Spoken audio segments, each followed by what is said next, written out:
You're listening to the Deranged Nation, a true crime podcast featuring New York Times best-selling paranormal romance author and your host, Teresa Gableman.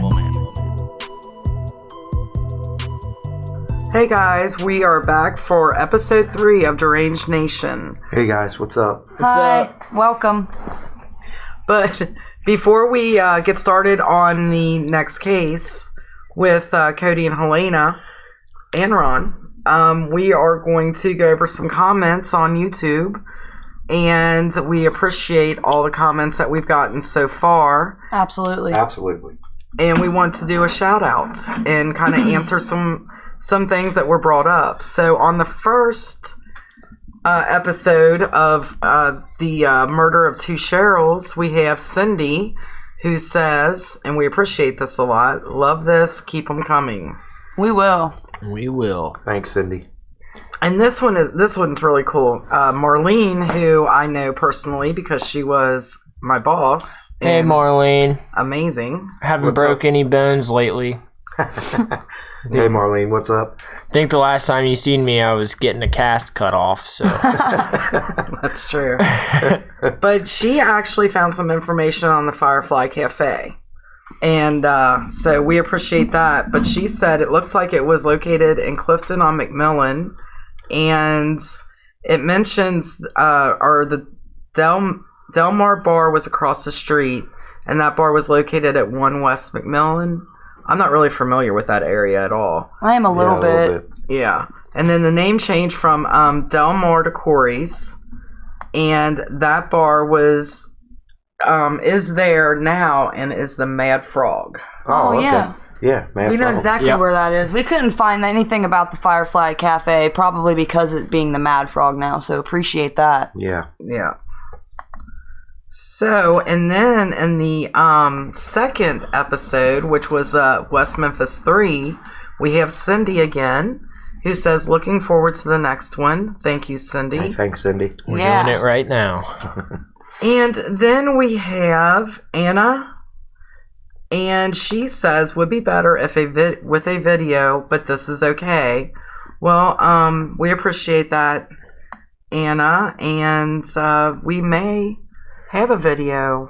Yeah, soon. I mean, we're trying to do these podcasts weekly, so with the research time that we have to put in and everything to get the podcast together, I don't know if we have time to really do a video, but we might have like everybody sitting around talking and video that. We are going to plan on doing some lives where people can comment in while we're doing a live. Interactive. Yeah, exactly. And a lot of the video and pictures and stuff like that are all copyright. So it's very... YouTube will give us a copyright strike and a couple of those and our whole channel's down. So... the video that's available out there, is most of the time copywritten. And we're here really to just discuss the cases and our opinions on the cases. So. Yeah, I mean, this is stuff we just normally sit around and talk about and watch anyway. And, we just decided to start recording it. We always talk about deranged shit. Yeah, deranged shit. Whacked out motherfuckers. Okay, and then we have Mark, who... Yeah, thanks, Mark. This was an awesome comment on some information that we were somewhat aware of, but definitely went farther into it. Right. And he's talking about with the West Memphis 3 case. It was a Hobbs family owned a meat packing business in West Memphis. And they were politically influential. So, some people think that's why Hobbs wasn't ever questioned. Right. They didn't want to get the people who helped pay for the town and do fundraisers and everything else all fired up. And they also said the Hobbs family did not want Terry employed at the family business as they considered him to be too antisocial. I mean, that doesn't say you're... killer, but even his family kind of looked at him as different. I still am leaning toward Hobbs. Yeah. And then we have Yobro. Yobro Manson. Yobro Manson, and he, let's see here. So, first of all, what I want to say is, make sure that everybody, if you're going to comment and you're going to get like really in detail, make sure that you listen to the whole podcast. He says the police had gargantuan evidence, and the prosecutor, and I do remember this because I was like, did he really say that? The prosecutor at the beginning of the documentary said was asked on a scale from 1 to 10, how strong is your case? And the prosecutor said 11. And Yobro said he should have said 20. I respect so much your opinion, and that's great. But then Yobro goes to say, wow, are you kidding? Look up actual footage. Holy fuck, you will be sick if you look up the case. Well, the footage that I've looked up, and this is my opinion, I want to see what I would love to get a link from you. We all would love. Oh, absolutely. Yeah. If you got have a link one, to drop some it. actual footage. Yeah, or by some means, give us a evidence. link. Yeah. Yes. We could not find Jesse's actual interview whatsoever. Other than what they've played on the documentaries. And also, I'd like to say too, regarding your comment, is that it was found that there was no sexual assault done to the three boys, and there was no sexual assault, nothing, no signs of it after DNA evidence is came forth. So, and there again, if you found different evidence, just post a link to it. absolutely. We want to We'll see it. definitely be glad to take a look at it and correct ourselves if we were wrong. But Right. there was 4 of us all doing research on it, so for a long time too. we tried to find the best we could within a week. Yeah. We don't claim to be experts. No. We're not. Opinions only. We're not the experts, but we just do this for fun and enjoyment for people to listen to. So I will question your questions. So Yeah, because we definitely, these with cases, respect, I don't need to drop a bunch of F words to get my point across. So also, when you say watch only Jesse's interrogation, what does that do? He had the IQ of 72 and was declared mentally retarded, and he even said that all he wanted to do was get out of there and maybe get the reward money to get his dad a new truck. And which they mentioned to him. And the police only recorded 45 minutes of it. And they wanted him to know that if these people were turned in, then he would get reward money for it. So all we ask is, be respectful in your comments, and we like questions and some arguments and some debates. We love that. We'll debate with you all day. Just keep it respectful and we'll come at you respectful. Yeah, and bring your facts. We got facts, so bring your facts and to the argument. And that's all I got to say about that. But it's appreciated regardless. Yeah, exactly. Yep. And I think I even, it's just, when it comes to kids, especially. Yes. It's difficult. It's very difficult. So, like I said, this is our opinions. You have your opinion, which we respect, but you have to respect ours.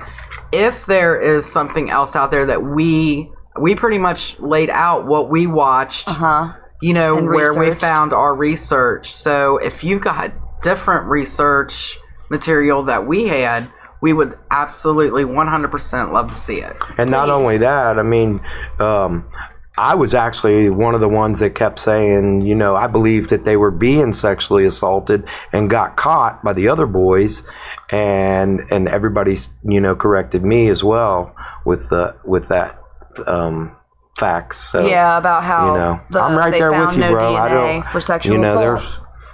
There's if there was a motive, then yeah, absolutely. We're definitely here to see the facts about it, Absolutely. Because this is one case that we just keep talking about. Yeah. Because there is so many unanswered. I don't think it's as cut and dry as watching one interrogation. To And- be honest with you, I and- don't think it's that cut and dry. Also, we didn't side with HBO. We agree that the police fucked it up. Oh yeah. Big time. Butchered So, it. that's Right. our opinion on it, and that's where we stand. And honestly, we know, HBO is an Yeah. entertainment. They want eyes. They want people watching. yeah, we get know that. selectively they picked footage that they selectively thought was But going to make it HBO, yeah, right. interesting. Yeah, and we yeah. also didn't just watch those 3 documentaries and say, Right. "Oh, hey, let's just talk about these 3." No, we did we did our actual own research. actual research and on other websites. On what was and out there such. on the great Google. Absolutely. So yeah, definitely.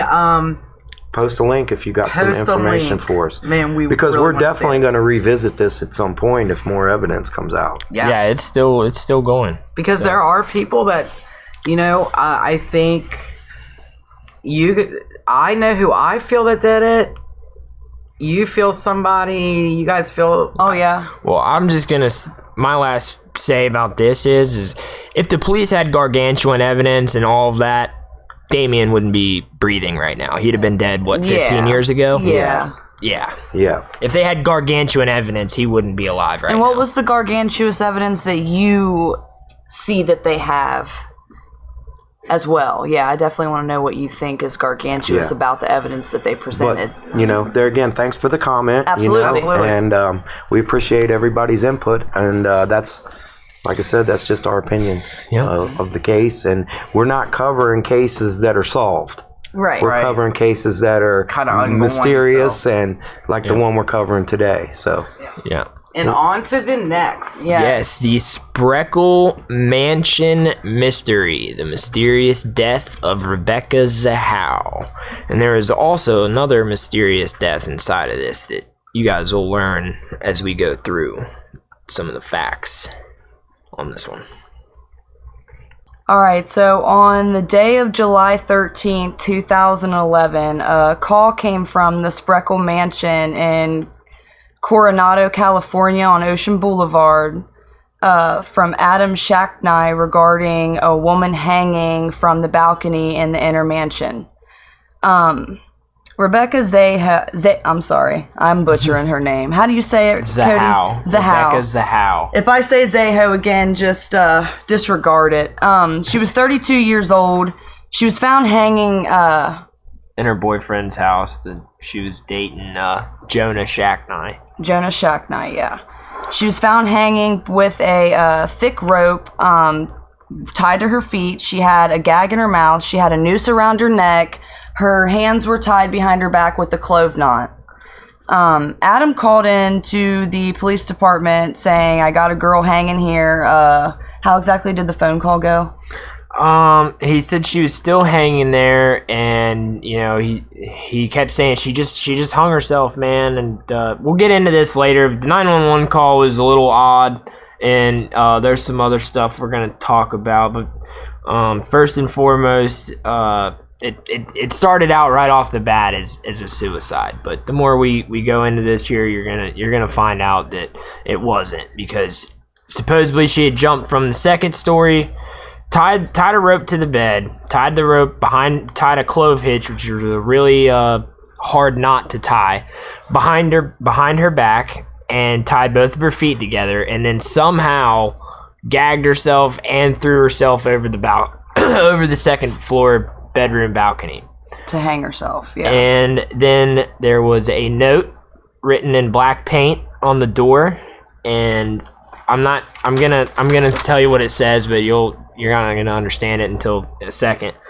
It said, she could save him. Can you save her? Or she got it here. saved him. Can you save her? That's right, yeah. That's what it was. That's what the note was said written. on the door. So just kind of paint the crime scene of what you guys would see right when the cops got there. Supposedly on the 911 phone call, Adam Shacknai said that he was cutting her down and then pulled the gag out, the t-shirt out of her mouth to give her mouth to mouth, and he also supposedly loosened the ropes on her wrists to try to check for a pulse.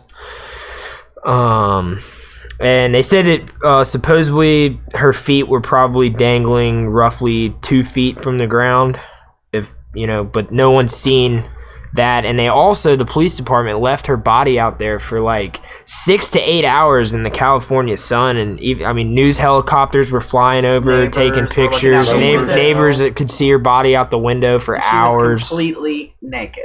Yes, completely naked. So if you guys can tell, it's already starting to not look like a suicide here. Rebecca also was a believer in the Christian faith, and in the Christian faith, most people believe very highly, negatively, of suicide. Like, it's the last thing that you would do in that faith, which I thought was interesting. Her sister claimed that she was always a very positive person. No matter what things came her way, she figured it out. And if she did need support, she would call her sister to discuss something rather than doing something like this. Yeah, so where we're at now, we got one woman. She was found hanging naked, hands and feet tied, gagged, and the rope was tied to the bed frame. And what they said was a suicide note, which I don't know why she would be talking in third person. Right. For a suicide note. So, now to talk about some other. Before you actually get into other people, I want to talk about the bedroom. There was a knife also found in the bedroom. It had Rebecca's fingerprints on the blade of it and no fingerprints on the handle of it. The paintbrush, there was fingerprints on that as well, right? Just one. They found one thumbprint on top of the blade paint. No, on top of the tube. Yeah. Which was it wasn't in the system, right? No, they couldn't find. They couldn't match it to anyone. Right. So that's kind of odd. But yeah, none of the stuff and the knife that was said to cut the ropes and this and that, none of it had her fingerprints on it. No fingerprints or DNA. on it. Or DNA. Yeah. None of it. None of the evidence. Wiped clean. And there was also some other stuff that the cops the cops didn't even pay attention to. Like there's a glass of clear liquid in another room that they didn't check for DNA. There was supposedly a pair of panties in a trash can somewhere in the other room, and a drop of blood in one of the master bathrooms. But since the incident didn't take anywhere near these 3 items, they didn't test them, and it just kind of got thrown out. Well, which is ridiculous. Another case of corrupt bullshit from the police. Right. So the town is known that the only crime is a stolen bicycle. So this is frantic for these people. Like, they don't really know what to do. I mean, they never had to deal with anything in their department with anything like this before. Well, in the police department, they don't want to have those kind of crimes in their town. Oh, absolutely not. It was a pretty wealthy town, and especially unsolved. So I think they pretty much cut and dry. I think as soon as they seen what was going on. Yep, this is a suicide. I mean, this was kind of a gruesome looking scene. I mean, a very beautiful mansion. I mean, she's just dangling in the courtyard naked. The Spreckels Mansion was historic too. I believe it was kind of like a landmark for people. Yeah, it was 1908. It was built in 1908. Yeah. And I think he bought it for like $17 million. Yeah. So Jonah Shacknai. The Coronado area is pretty ritzy area. Yeah. And I have my own opinion. We all kind of have a few different views on this one, because this is just another one that there's very little information but there's maybe a possible motive, but then it could go a few different ways. So here comes the first twist of the story. So 2 days prior to them finding Rebecca, Max Shacknai, which was Jonah Shacknai's, Rebecca's boyfriend at the time, and owner of the Spreckels Mansion, was his son from his second marriage and ex-wife. Her name was Dina Shacknai. And I think her maiden name was Romano. Yeah, it was. I think so. Romano. So Max supposedly fell from the second story banister and I guess tried to cling on to the chandelier and fell 2 stories basically, and was put into a medical induced coma. He wasn't pronounced dead yet. He had broken bones in his facial structure. I do know that. Spinal. And spinal. Injuries, Injuries. brain injuries. So one of the last things the boys said to, and the only 2 people, Rebecca was the only adult in the house. So this is where it gets a little twisty. Rebecca was the only adult in the house when it happened, and her 13-year-old sister. Rebecca was on the first floor when she heard a loud crash and the dog barking, supposedly. The last thing Max said before, basically the last word he ever said was Ocean, which is their dog. Nobody really knows what that means or anything, and there was some reports. They speculated. They speculated that the dog might have knocked him over, or he would have fell over the dog. What kind of dog was it? Does anybody know? I know, that's a good question. It didn't say. I know, I couldn't find. If anyone knows what kind of dog, or can find what kind of dog that there's a, so maybe it could have been an accident, or it could have been foul play, or they also said something about a scooter. Yeah. Right, and keep in mind, Max is only a 6-year-old boy, so he's really small, so maybe it's possible if it was a decent-sized dog and he's on a scooter. Yeah, but that's also, a high banister, too. The family had experts look into I'm sorry, I'm having a brain fart right here. They had him look into the scooter theory.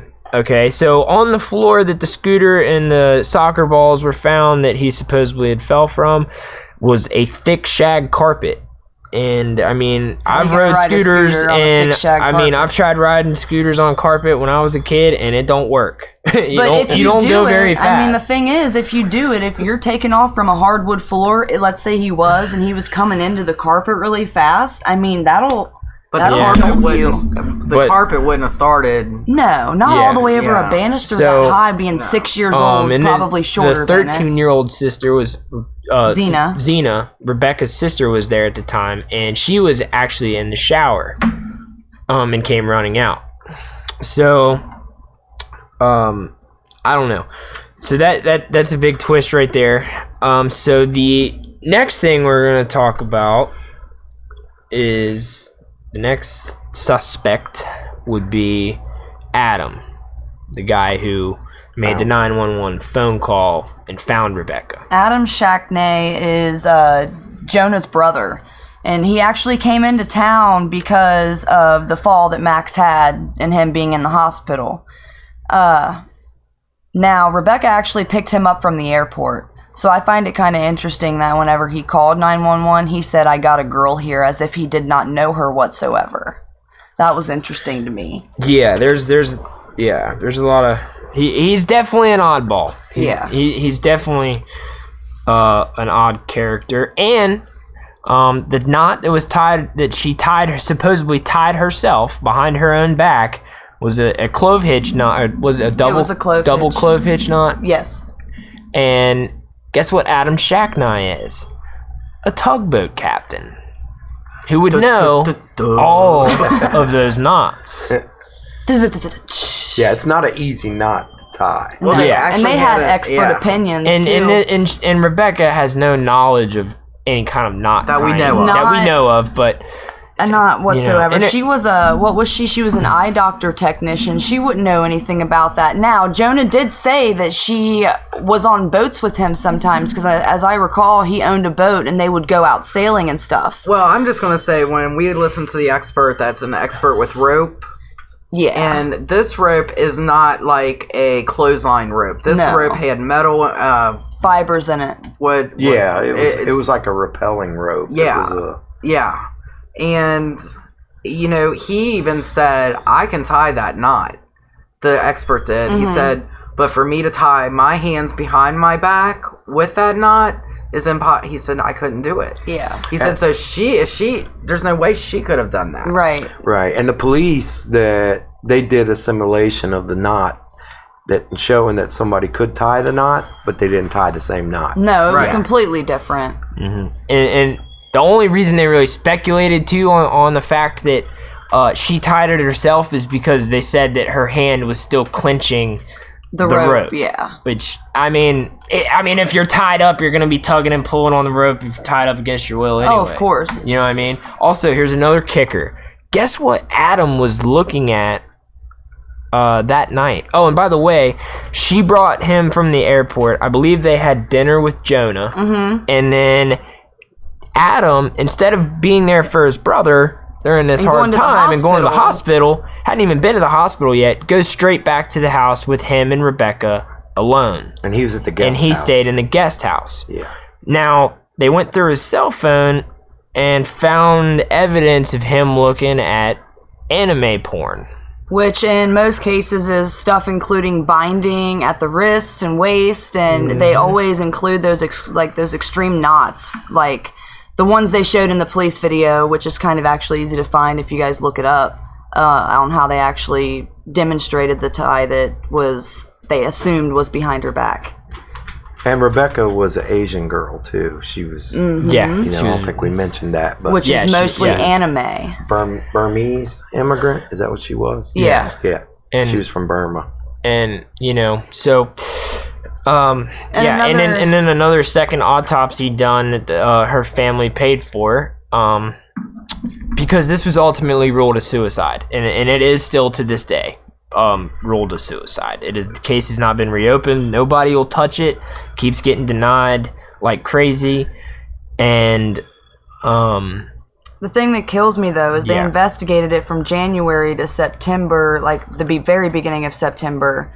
And they had discussed things with certain neighbors that were around, and one of the neighbors had said that they heard Rebecca screaming for help that day. How are you going to rule something as a suicide? Did they say Rebecca, or did they just say a woman? A woman. Yeah, but they said it was the scream. Spreckels Mansion that they heard it from. I think it was the neighbor directly next door that they discussed it with, if I'm not mistaken. yeah, and I think the reason the police said they disregarded that is because the woman also said she had claimed to hear the dog barking, but at that time, their dog Ocean, they had put him in a overnight kennel since nobody was really home. Right, so he wasn't even there. So he wasn't even there, so that's why the police said, she couldn't be, she heard a dog credible. Too, so that's not it. Yeah, so there's definitely a couple more. So you gotta think, 2 days before, her boyfriend's son, under her care, correct, has fallen from the second-story balcony and is now in the hospital. So 2 days later, that happened with Max, she goes over a balcony. Right, how ironic. Yeah. And is now... was she dead on when they... Yes, she wasn't alive. Yeah, they had said rigor mortis had already set in when he was trying to give mouth to mouth. Okay. So she...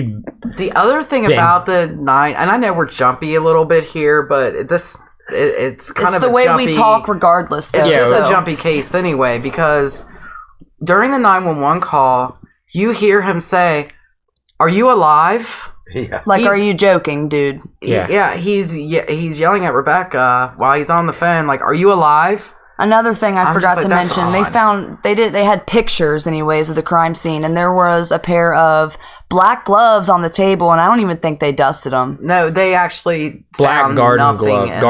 Yeah, they gardening did. gloves. And inside on a coffee table.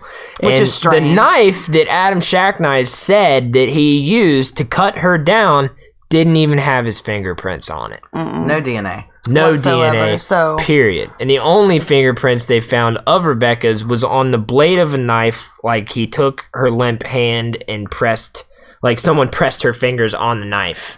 And if I recall, the rope that was used, it had metal fibers in it. It was so more if like you're a going paracord. right, so Yes. if you're Like going to paracord. cut through something that could probably tug a boat out of water, it's not going to take you 2 minutes to do, and it didn't take him long because he got right back on the phone after he said he cut her down. And I mean, with he's the using, kitchen knife. Yeah, too. he's using like a serrated kitchen knife. Come Well, on. it wasn't even serrated. No, it wasn't. It was No. literally like a onion chopping knife.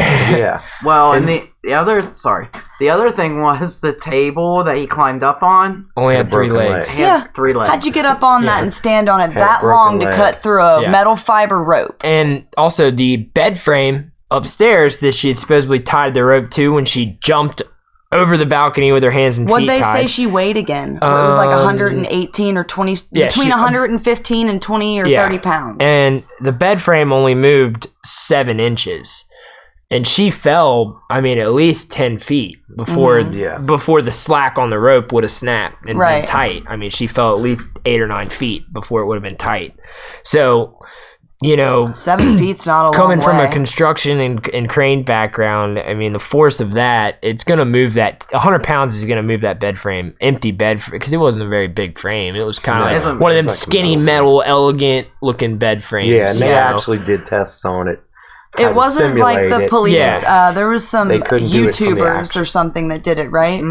I think it was just on the news. It was just third-party investigators. Yeah, a lot of people they couldn't were do looking it in into the actual mansion. They had to do it in another place because they wouldn't let them back in the mansion. They actually used a bed frame and put weights on it to make it the exact same weight as the bed that was in the Spreckels Mansion, if not heavier. They tried a few different scenarios. They were trying to get it to move exactly 7 inches, and it kept moving way beyond that. A lot of this stuff looks very staged. Another thing they did was a handwriting analysis, and the handwriting on the door. Actually, you want to go into? You know a little bit more. That's up to you. I can. Yeah, go ahead. The handwriting that was on the door. It was. What did it say again? The handwriting said. Couldn't say. No, the handwriting. Sorry, the apparent suicide message that was painted on the bedroom door said, "She saved him. Can you save her?" And it was used with that. It was kind of like a cheap paintbrush and I think acrylic paint or something like that. But in handwriting analysis, basically they take the handwriting from the case or whatever was written on the wall. He had pictures of that, and then he compared it to both Rebecca's handwriting and Adam's handwriting.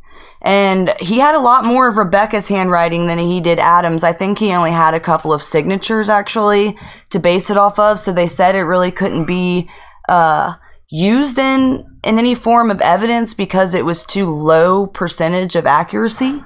But let's just say it definitely was not Rebecca's handwriting. No, absolutely not. Her He had a A's and M's slant in a different direction. She than wrote these did. with a right slant. I don't know if she was left or right-handed, but I know I'm left-handed, and I write with a slant opposite direction of what she did. But he wrote with the exact opposite of her. Like, his were slanted in the complete opposite direction. It looked exactly like his. Regardless, they only had a couple of letters to use because of the words that were written. They only had, A's and E's and stuff like that. The M was dead on. Oh, yeah. The M was dead on to Adams. I agree. And considering all of the handwriting they did have of Rebecca, you'd think they'd be able to pull something from it that was hers, regardless if she was frantic or not. It kind of looked like somebody had her hand on the paintbrush and he held her hand while he wrote it or something, or whomever it was, in my opinion. But there was no prints on the brush. No. But they did find black paint on her hand in areas of the rope. But that don't really prove anything because if he had it on his hand, he's going to transfer it was really sloppy. He was in a rush a little bit. Oh, almost, It wasn't. I think there was actually 2 knives in the bedroom. There was 2 knives in the bedroom. And one on the floor, on the ground where she was found. Mm-hmm. Before... so it really looked staged to me. Yeah, for sure. Well, and the other thing is that on the balcony, there was dirt that they were questioning, but there was also footprints. There was a boot, which was from one of the officers that... Of course, just trampled through the crime scene. Who cares? Whatever. Corruption. And then there was heel prints, right? Yeah. It was heels and one toe. It was like she was standing almost like a ballerina. It was almost like, they lifted her up and sat her right in the doorway and repositioned themselves and then lifted her again to the edge and set her right on the balcony railing.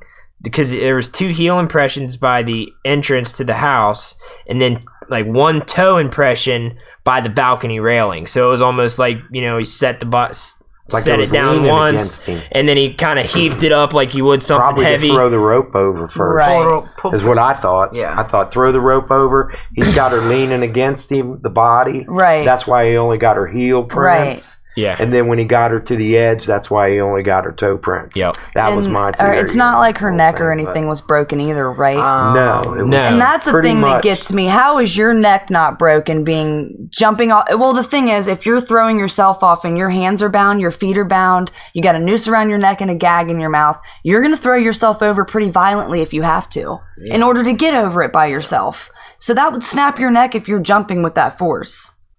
At 10 feet? Oh, yeah. Without a doubt. Yeah. So that also gets me. That kind of tells me that she wasn't thrown over. That it was staged. So let's talk about Max. Why was the reason that they think she committed suicide? Because I don't think we covered that. No, we haven't. So what about Max and what happened with him? There was an interview with Jonah Shacknai, which was Jonah's ex-wife and Max's mother. She was very distraught, obviously, but she said that while they were at the hospital sitting with Max, her and Jonah, that he got a call, if I'm not mistaken, regarding Rebecca's death.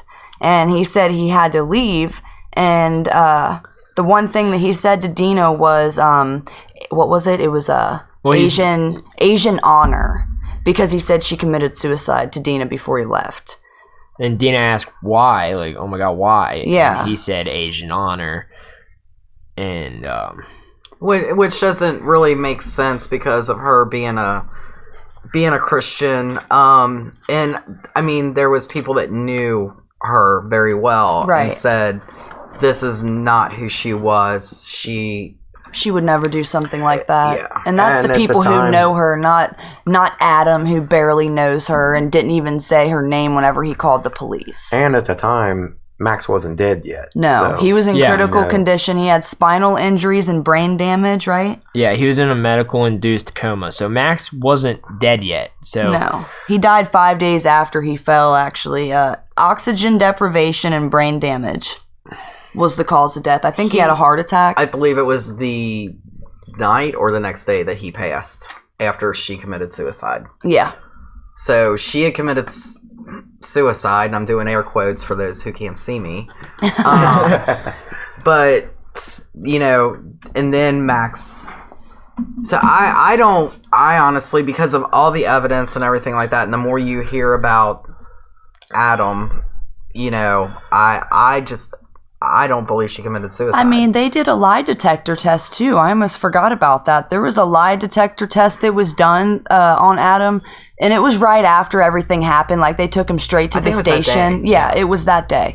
So they kind of disregarded everything because they asked him questions like, did you kill her? And, you know, questions like that. Were you there? Did you see what happened? And he tested, or the first guy who did it, what are they called? The lie detector guys. Lie detector guys. I know. The lie detector guy, the one who lie detector actually expert. initiated. They're like polygraph technicians. or Yeah, something. okay, there we go. Hey, Polygraph that sounds better technician. than Yeah, polygraph The guy. one who I'm the actually smart did one. the one who did the polygraph test. He was kind of nice to him because he kept saying he was really nervous after everything that he went through, and I think he kind of dismissed the results because Well, of that. Yeah, and he had this big poofy winter, like them big blue Old Navy jackets that are like Yeah. real poofed out, like looks like you could pull a string and And be in a any life jacket. polygraph test, you're supposed to take all things off your arms so they can test your blood pressure correctly, Yeah, if I I'm thought not that was mistaken. kind of weird how they just Yeah. put it over top of Yeah. Big, his big Like they poofy didn't jacket. Like a hoodie. care. Almost Yeah. like Like he they had a didn't hoodie care. Yeah. Well, he told him, he said, well, you did okay, but not as good as you should have. Right, And but- they actually had a guy, they actually got the original polygraph. How they pulled that off, I don't know. Right. But they actually got it, and they had another expert look at it, and he's like, he failed this badly. How Yeah. did they Yeah. miss it? Yeah. Corruption. But, you Shall I know, continue? I look at polygraph, and they're not admissible in court. I think a lot of people, and it's kind of good because even my brother, who's a police officer, said, "Oh yeah, Right. He said there's people that are guilty as hell that pass them, and then there's people. It's all about how calm you can be whenever you're taking it. I think I would personally be really nervous, even if I wasn't regardless. guilty. I'd probably fail it if I'm telling the truth. What's your name? I don't know. Because in your mind, you're thinking, I'm failing this thing. I'm shaking like a leaf. I'm nervous as hell, and shit. I didn't do it. So. I get nervous. And I think that's the reason why a lot of times it's not admissible as solid evidence, but. Sometimes, I mean that's one of the things. But what I didn't like was the cover up of the guy that gave it, saying, you didn't do great, right? You didn't do bad, right? When the other expert looked at it, he's like, dude, this dude just totally zonked this thing. It's like, And I got to bring up this point too. One of the shows that we watched was on A&E with Marsha Clark, and if you all remember who Marsha Clark was, if the gloves don't fit, you must acquit. Right. Could you imagine what was going through her mind when she seen the glove? I know. She was probably like, "Holy fuck, not another glove situation here." Yeah. But the polygraph thing, it's difficult, but. One thing that Marsha Clark did say, she's like, it's not really the polygraph I like to watch. It's the reactions alone. It's after, because once they get that off, they feel at ease. And then the polygraph guy. Yeah, right. That one guy. That guy. She said good ones will start talking to them. She said, we've gotten confessions that way. Right. Because they're not thinking. They're, okay, that's done. Right. I'm in the clear. I did okay. Yeah, right. they make mistakes when the polygraph He did start asking questions after the fact, too, didn't he? I can't remember what he asked, Yeah, they do. Like they said, a good one. I've seen other things on this, and they say a good polygraph guy will, number one, keep recording it afterwards, and talk to them and try to get them to open up, and a lot of times they'll make mistakes doing that. Right, because they're more calm without that thing wrapped on. So they get more evidence when the polygraph's off than when the polygraph's on. And I've seen that in a few other things that I've watched where they've talked about polygraphs. Do you guys remember what he was asking him? Really, pretty simple, dry questions. And they were, and they weren't even yes good. and no They weren't answers. even good like, questions. how well do you know Rebecca and stuff like that? Wasn't that one of them? I don't think he actually came out, and I don't. Well, he did two of them. So the first one, I guess he kind of noticed something, and then he started asking more about sexually attraction and do you think she was attractive? Yes, and he kind of got kind of froggy on that. And he did say, "Oh yeah, she's a good looking woman." When he did the polygraph was off. Yeah. No, that was the second time. He did two. He stopped, gave him a break, and then he started the polygraph again. And that's when he asked him more direct questions, which weren't really, really direct. Yeah. He just asked him, did you do it, or do you have any knowledge of it? Kind of nonchalant. Yeah. Yeah. But, and with the handwriting thing, too, I mean, even though one letter looked like the other, that doesn't mean anything either. I don't think that they could really go to court and say that's the man because of the M or anything like that. But yeah, like the 911 call, that put up red flags. Well, and they had an expert also that reviewed the 911 call. Yep. And he said I had seen a red flag right off the bat where he's like, I got this girl. Right. Well, first of all, she just picked you up at the airport. You know her name. You just went out to dinner with her, and that's just a girl. And you said it kind of calm almost. Like, I got a girl here, she's hanging. Yeah, like, more or less like he was a neighbor somewhere, walked in and found her hanging and didn't know who she was. And the other thing is, he says, I just woke up. Like, he was already he kept saying, I don't know, man, I just woke up and she hung herself. He said she hung herself, like... As if he was watching it. Yeah, he was kind of covering himself. He was before questions were asked. Like, most people were going to be like, oh my God, I've got a loved one here. Like, dead, help me. Definitely calling him by name. Most people were distraught immediately. Like, help me, I need help. Same thing when he asked her, is she still alive? He just said, are you alive? Instead of like, normally you would say, Cody, are you all right? Are you alive? Are you breathing? Addressing them by name, trying not to get talking to them like they're not there really. Yeah. Trying to get them to respond. Knowing that she's dead almost. Yeah. Sketchy. So I don't know. This is another one that has like a lot of different avenues, and because I'm gonna throw one at you guys that I would. There's just a lot out there, and there's a lot to read through when I looking into what I was kind of looking into on the side of things, and because of the note. If you guys find other evidence, please post a link to it. But don't just when you get on there and say we don't know all our facts. Yeah. Well, we show put us a lot where of the time facts. into this show so us we the can facts. look. Yeah. Because we will revisit. Yeah. We'll revisit. And discuss it again. So Jonah was a very, very rich man. He was involved in, pharmaceutical companies. He founded a pharmaceutical company, and he's been a chief executive on quite a few of them. He was the chief aide for the U.S. House of Representatives in the 70s and 80s. So one of the, actually quite a few of them, and like I said, there's a lot to read into this. If you guys, if you look up a lawsuit or anything like that, there's a lot of reading and a lot of big terms, to get through to try and find out what really it was about and what happened. But a lot of the pharmaceutical companies that he had his hands in, they did a lot of people wrong. I mean, there's definitely like Key Pharmaceuticals is one of the companies, and they went through some big lawsuits dealing with asthma medications, and a lot of the people that were trying to sue them lost. So there was also a report that someone believed that one of the investigators believed that Max was being suffocated before he fell. It was the doctor that was taking care of him during his when he came in. The same doctor that was taking care of him was the one who said it seemed like he had been smothered almost before he died. Right.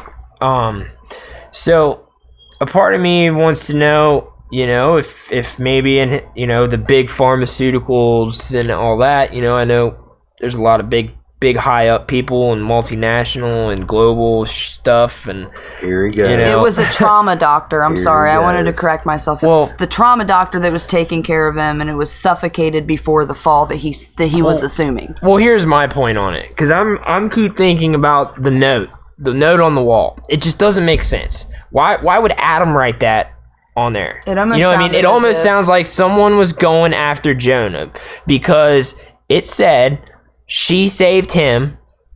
Can you save her?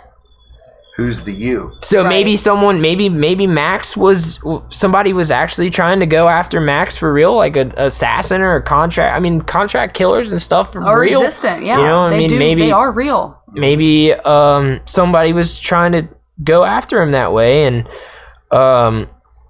it didn't work, and they found out that he made it and went after Rebecca. Now, I don't know. I mean, I'm just throwing up all avenues of possibilities, yeah. Of possibilities, but I mean, it just strikes me as something to maybe look into, because nobody's touching on him, and I'm not saying Jonah had anything to do with it, but he may be the one that knows the most about it. I actually said that after we got done, and after I started doing some, a little bit of research, I'm like, Jonah's not mentioned a lot. No, it's almost like they try to keep him out of it. You guys can't find a lot about him on the internet. That's why I'm saying this is something I kind of would like to look into, but I can't find enough information to really fall upon it. The only thing I could actually find on Jonah regarding interview was a 2020 interview in 2018 discussing, finally, let me find it really quick.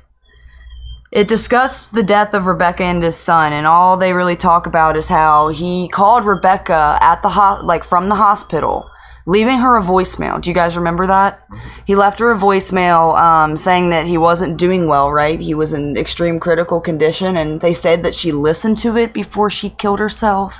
But nobody could find it. Gone. It was deleted. It disappeared. It was deleted off of her phone. But he didn't come out and say anything about it until 2018, and I found that interesting, like after all the hype and stuff.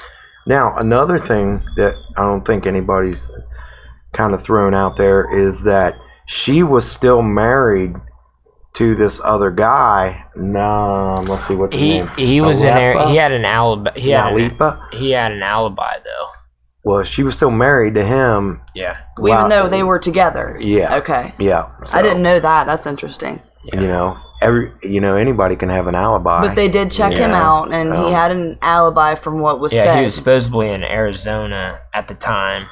And I mean, and Jonah was found on video, and I mean, he has alibis for everything too. But you know, I don't know. I feel like that's something to look into. I mean, he, like you said, he hasn't said much. He's already remarried with another set of kids. You know what I mean? Right. So. Yep. Well, one thing I'm positive of, I don't believe she committed suicide. Oh, no, I don't think so either. First of all, why, if you're going to commit suicide, why in the hell are you going to bound your feet? No. That makes and be naked? And hop over there. I be naked. You're going to humiliate yourself in Christian faith. And that's what I kind of said, too, was like, I didn't feel like most women that commit suicide, for one, don't hang themselves. No, right. You know, from the experts, they've said that most women don't hang themselves, and most women don't want to be found naked. It's a personal I would think, anyway. I'm not a woman, but I'm telling you right most now, women that's not would think that, oh my God, they're going to find me naked, right? And they don't want to be found like that. No. But. You know, and then the other thing is, you know, of course, unfortunately, Max loses his life. Yeah. Cardiac arrest. Yeah. Is that what it was from? Yeah. Well, they pretty much lack of oxygen. They took him off life support. Yeah. Right. Yeah. And then, so her family is just adamant that this was not suicide, and they actually had her body exhumed. Yeah. And they hired another person to do the autopsy. Mm-hmm. And what is the first of all, they found 4 different areas of bruising on the top of her head. Little bruises. Little bruises, but still, that was something that was never brought up in the first autopsy. Right. Yeah, that I saw. And then the guy said that the way she had damage low. Right, on her neck. Yeah, and then what is that? That was fractured. It's the same bone that Epstein. This right here? Yeah. No. Hold on, guys. We're working it up. But anyway, he's looking it up.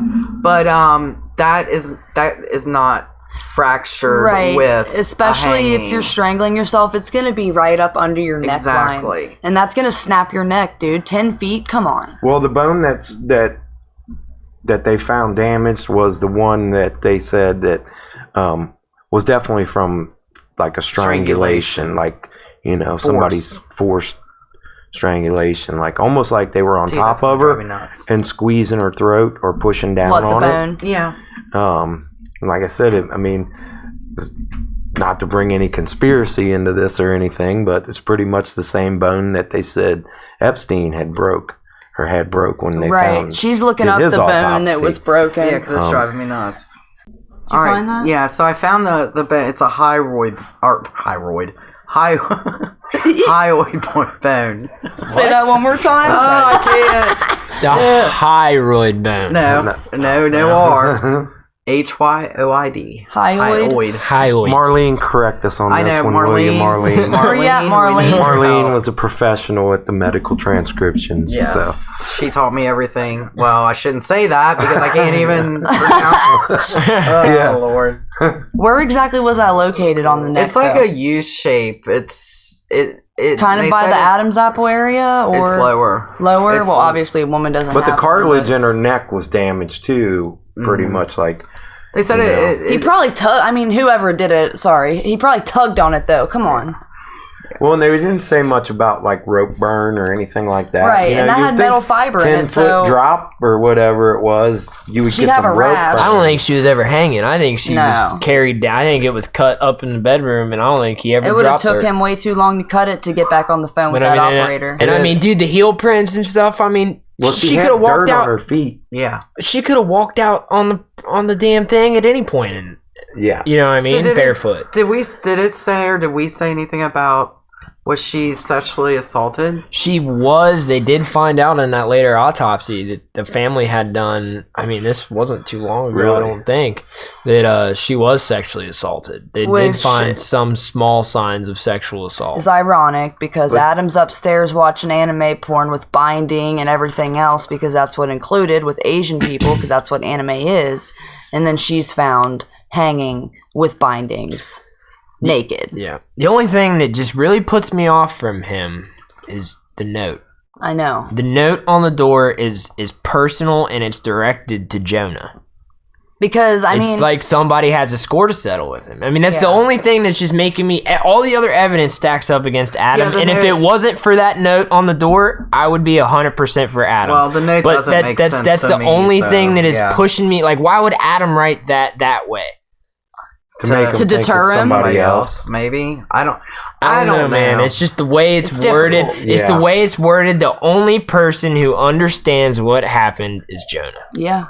He's the only one that knows the truth, I think. Jonah or Adam? Jonah. You really think that? I mean, it's everyone's opinion. What do you mean? You mean Jonah thinks... You think you know what... Wait, say that again? Wait, I think you're getting confused. I think I'm getting confused. I'm saying Jonah, the dad of Max, is the only one that truly knows what happened to those two. Because that note was directed right to him. And personally. for him to be so quiet, too, for all those years is kind of something. I think he knows who did it. I mean... And that's the only point of evidence that just... And for some reason, and I don't know why, it might just be just for me, but that note on that door almost excludes Adam from my thought process. Because if someone wanted to do it seriously and do it smart to hurt Jonah, they would know that his brother's a tugboat captain. And they didn't get the job done with Max, so they had to go back and finish it.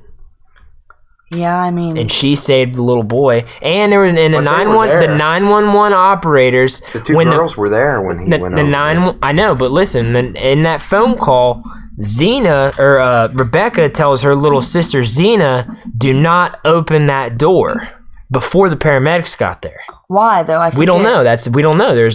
Nobody knows. She was scared. She was screaming at her, don't open that door. And the paramedics weren't there yet. She was still on the phone. But Zena was the one who said she told her not to open it? No, Rebecca told Zena, don't open that door. I know, but who found out that? It's just in the evidence. Okay. It's just on the 911 phone call. I'm assuming Zena would have Well, it's on the 911 phone call, but nobody thought anything of it. Oh, yeah, that's right. No one even thought anything of it, of why she would say, don't open that door. But, yeah, I mean, into my theory, with my theory of, of it all, I mean, I don't know. Maybe she didn't want the neighborhood to see what was going on. I mean, this is a neighborhood that's nice and stuff like that doesn't happen, so... I just, part of me doesn't... I mean, yeah, the Adam dude's a real weird dude, and the evidence really does stack up against him, but just that note on the door, man, it really pushes me away from him just because of the way it's wrote. I feel like this was somebody like, fuck you, Jonah, I win. I get that, but you have to think, man, I'm cutting this lady down with this kitchen knife. Hold on a second. I think the expert said it would take a pretty extensive amount of time to do that, and he wasn't on the phone with the operator. I mean, come on. For like 4 minutes? Well, I kind of... With the kitchen knife. I kind of agree with Cody in a sense that I don't think that he actually cut her down. Right. It was done already. I think she was laid out there. And who knows, he may have been scared as fuck because he's like, oh, fuck, they're going to think I did this. Because he was the only one there. You know what I mean? I mean, he could have just been fucking freaked the fuck out. I know if I just, came into town and fuck all that shit was going on and I really was kind of, and I actually didn't do anything, I'd probably be a little fucking scared too if I'm like, I'm the new guy that just popped into town and dude's fucking girlfriend's Especially dead. after watching And I just got here last night. You know what I mean? Like, fuck. I'd probably be a little scared on the 911 call too. Let us know what you guys think, though. Yes, I mean, I don't know. It's just that note on the door, man. It just keeps ringing in the back of my head. Like, why would Adam say that to his own brother? I get that, but then again, he could have done it, to throw him off. But I don't know. That's just my theory. So, like, if anybody can find out if Jonah, with some deep research or maybe knows something about it or whatever, I couldn't find much. About his history. and I don't know a lot on legal terms and legality things and what they really mean and stuff, but if Jonah had any enemies, because 2 State Department officials came to Dina's house, which is Max's mother, and asked her if anyone would want to hurt Max. Oh. But why? Dun dun dun. But why?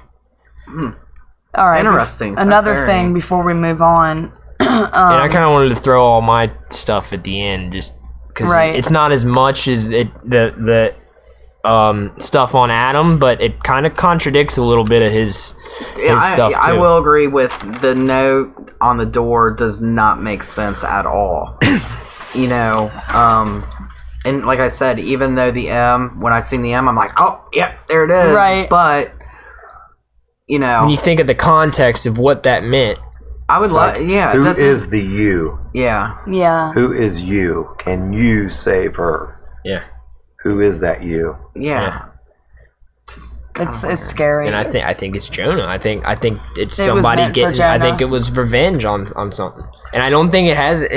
Or I think Max may have been the first target. So maybe with Mobs and mafia and shit, gangs. And So where was people Rebecca Especially when if he's in big pharma, you have to think the type of stuff that he has access to. Where was Rebecca when In I the know her kitchen. sister was in the shower? She was in the kitchen on the first floor. Yeah. She was downstairs. I know. And supposedly, I think was there any reports? I don't know if this was from, because there's a lot of information on this, different accounts, but someone also said that they heard screaming when Max fell, but that could have been just holy shit. Oh, right. Yeah. Are you okay? So I don't think that Panic. had anything to do with it. Like I'm sure, people, just when all this was going on, everybody was jumping to all kinds of stuff, and there was a few theories out there about a contract killers or something. That was one of the theories out there, just because of what Jonah was involved in. I feel that if it was from kind of the research I've done in my book, don't look at my history. Just don't look at my computer history. But some of the research that I've done, if it was a hit, they're not going to leave anybody in that house alive. Right. You know what I'm They saying? don't, yeah. So that...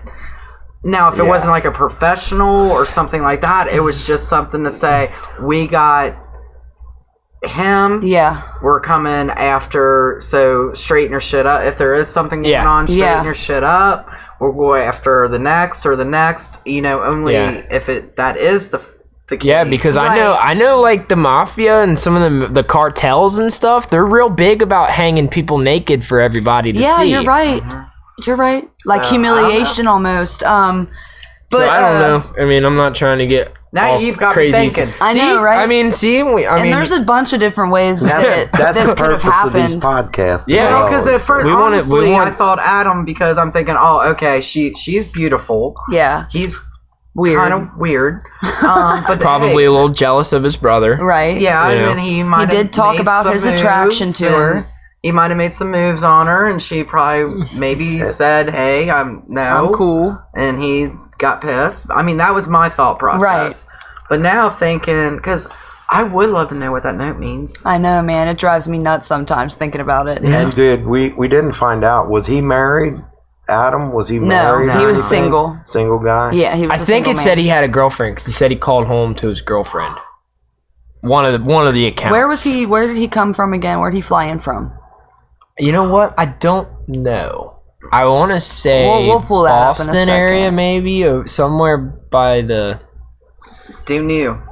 Yeah, I don't know. We'll find it at some point. Mary, which was Mary was Rebecca's sister. Mary Zahau Loner. She was very close with Rebecca. They called and talked to each other on a regular basis. And when Max fell, they had a couple of conversations, obviously, with her distraught, her blaming herself, her saying that Dina, which is Max's mother, was going to kill her, things along the lines of that. But she was also talking about things that she was planning on doing in the days to come. I mean, I just find that weird. That, and now both the Dina and Rebecca's families are working together to find out what happened to both of them because they want it reopened. Because now Dina believes, that Max's death wasn't an accident. He thinks it was all tied together. And Jonah's out of the picture. I literally for almost 3 hours tried to research and find anything on that guy, and there is just nothing. I mean, there's a little bit. I went back and... Why wouldn't you want to be involved in reopening the death of your son and your girlfriend? Yeah. Yeah, and I found a few things about... Unless you know something you shouldn't. The only way I found anything about him, and it wasn't even his name, it was just I searched, some lawsuits against some of the companies that he was an executive or owner of. And I mean, his companies, some of the companies he's been involved with have done some pretty shady shit to some people. But there's no hardcore evidence that I found to completely jump on that theory. But right, and then Dina, it's definitely something to look into if anyone has some knowledge on, more legal knowledge than I do. Because honestly, some of them legal terms are above me. But Dina and Mary ended up getting in cahoots together, and Mary, like I said, was Rebecca's sister.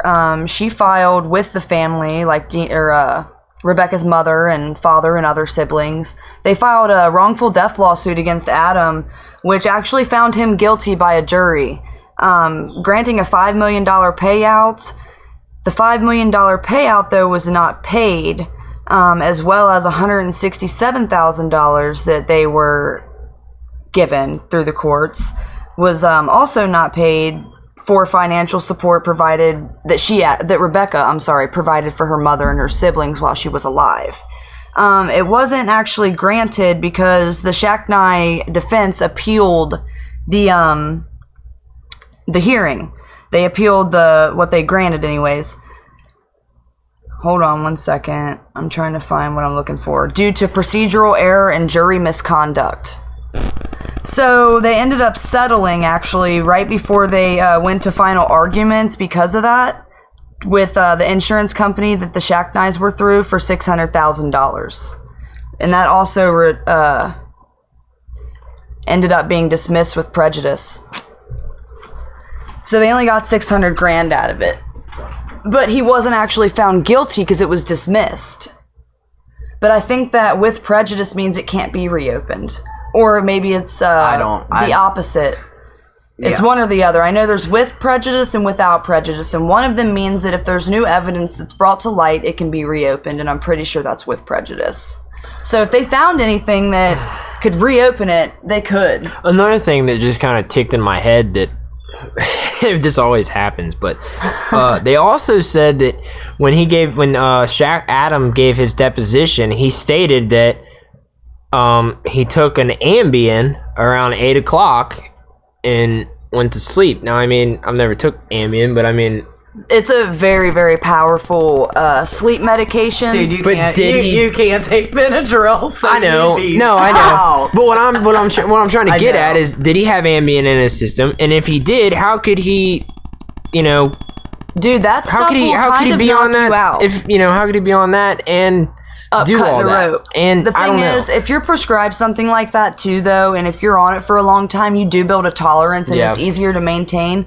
But that's the type of medication where if people take it and they don't go to sleep, you're gonna fall over and bust your head on the counter if you're in the fucking kitchen making a sandwich. That's just how it goes. It is one of those medications. It will knock you out because it's for people who cannot sleep whatsoever. Whatsoever. Yeah, so I don't know.